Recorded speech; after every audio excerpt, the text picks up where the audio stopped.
mean, look, I have things that I think I can do and I think are worth doing. That's what I devote myself to. If people want to describe it the way they do, that's their No, I business. mean, in a deeper sense, I think, if I would be able to convey something like that to you, wouldn't it be very nice not to be an intellectual with all the responsibilities that go with it? Would it be nice to be a human being without the responsibilities of being a human being? Well, I can imagine that. For example, if you're a human being and you're a citizen of a relatively free society and you're relatively privileged, you have responsibilities. Moral responsibilities are basically measured by what you are able to do.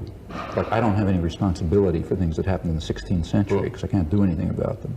I do have responsibility for things that I can influence.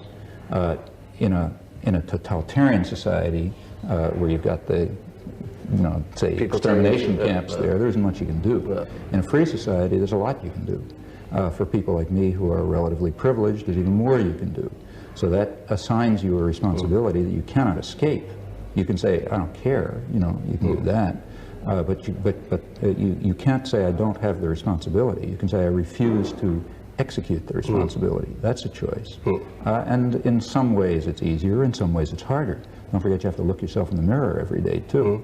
And people make their choices. Nobody's a saint. I'm not. I don't spend 24 hours a day trying to help people. I do other things.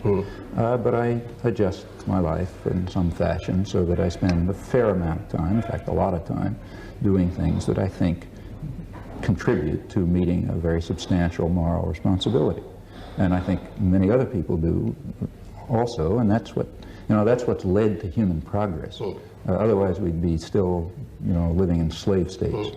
And I think it's important. Do you recall what the biggest mistake in moral judgment was you ever made?